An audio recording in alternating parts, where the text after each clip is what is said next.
Hello everyone. A friend of mine asked me the other day who I would rather have driving a cab that I was in, obviously. Either Ant McPartlin or George Michael. I had to point out to him that George Michael's dead. I'd still rather pick him just because the word wham would be appropriate.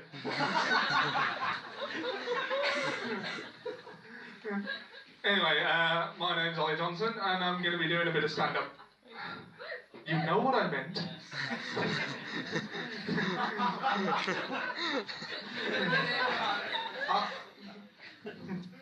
I'd usually start with a Titanic joke just as an icebreaker, but they take forever to sink in. Those of you who know me know that, well, I'm not just kneeling because I feel like it or because that's my name. I am in fact disabled. And not just lazy, as some people have said. Well, not really. Well, they haven't said it. But yeah, it's difficult to talk about my life without talking about that as much as I don't like to, because every time I go out, I'm reminded why I don't more often. Yeah, my favourite thing is when I'm going along and someone asks me if I need help and I say no and they do it anyway. That's not my favourite thing, I fucking hate it. If I say no, take my word for it. I've actually got a relative here to see sound check for me. Grandad, can you hear me? Oh shit, he's dead. I'm sorry, that's a terrible joke. Well, you knew what you were getting into, you've seen me before. Well, some of you have.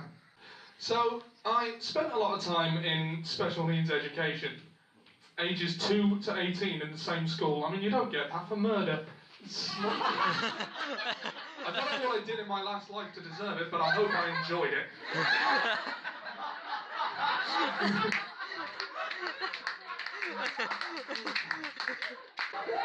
Yeah, my school was, I'd say it was much like any other school, but it wasn't. Imagine Hogwarts, but it's really shit and depressing. It's it's wheelchairs instead of broomsticks. Although the thing about growing up in special needs education, you learn a lot about other types of disabilities that I ended up surprised that people didn't know. But also, it comes with a bit of awkwardness, because I'm not shy about answering questions, but a lot of people are. There is one question I don't like answering, 3 guesses what that is. Here's a hint, if you don't have plans, you don't need to know. Yeah, the awkwardness comes from after you leave, because you know how social networking is these days, and how you keep in touch with friends is you don't. You ignore them until their birthday comes up on Facebook, and then you say, oh, I'm going to be nice and acknowledge them. I will say that social networking sometimes brings out the worst in me. There is no time my opinion on someone changes as quickly as when I'm going through my activity log, as I sometimes do, and I see a name I haven't heard from for a while. I'm like, oh, I remember them. What have they been up to? I scroll over their name, and I see the add friend button.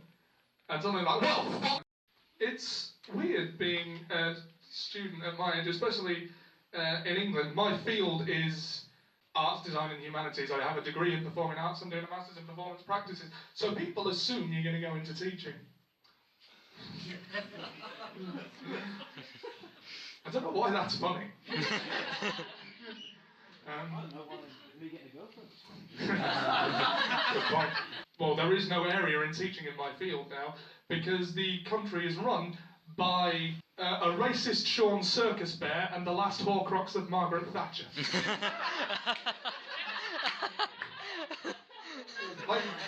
And the only opposition she has is your geography teacher from year 9.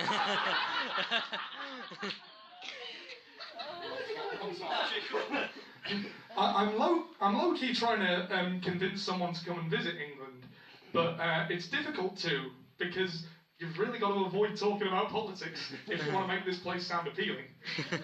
That's another advantage of social networking. A disadvantage, though, with the birthday thing, and it comes from being in special needs education for so long, is that, well, if you grow up in special needs education, 2 to 18. Everyone you know has something wrong with them, and an unfortunate reality of that is that a lot of them don't live very long. So it's really awkward when the only contact you have with them is when their birthdays come up, and you only then find out that they're dead. And you jump on the wall and go, "Happy birthday, hope you have a good one." Oh, shit.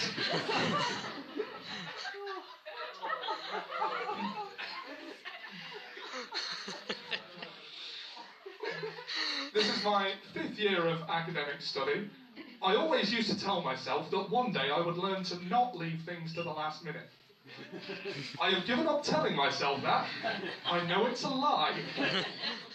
And it's not that I don't want to do it, it's that I legit can't. Like, my problem-solving skills only exist in a deadline-induced panic. It's like, thankfully, I've got this far because I'm very capable in a crisis.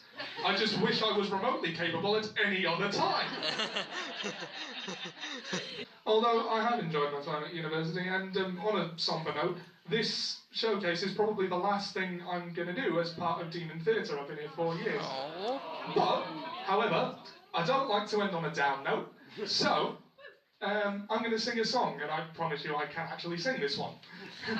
And the reason this is appropriate, it's been my audition piece for years, and I really like it, and it's by a YouTuber known as Brentalfloss. It's a song about living with a roommate in student accommodation.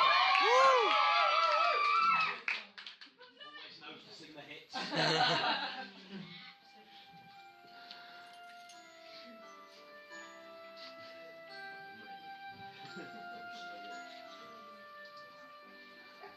If I have to walk in on my roommate one more time, sitting with his hand upon his lap,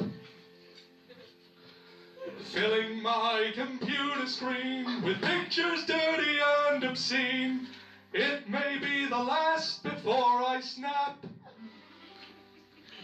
If I have to walk in on my roommate one more time, looking at me with those guilty eyes,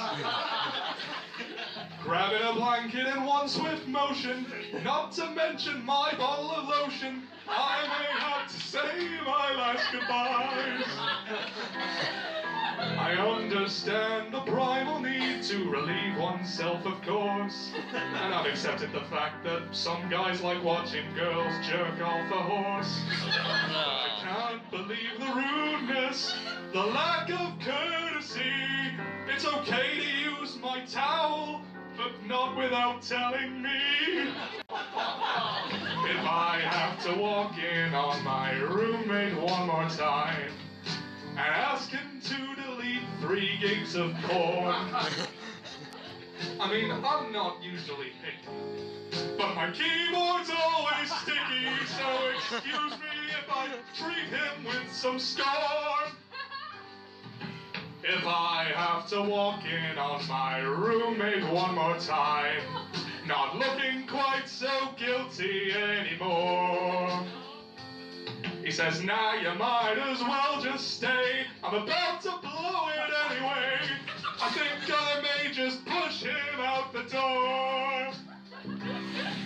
I don't mind how he tries sometimes to make out with the screen. Just a spray or 2 of Windex, and for a day or 2 it's clean. Now I don't like to condescend, and I don't want to nag, but if you violate one of my bagels, don't put it back in the fucking bag. So if I have to walk in on my roommate one more time, sitting there in stolen lingerie, holding in his rosy palm a topless picture of my mom, I don't think I'm gonna let him stay.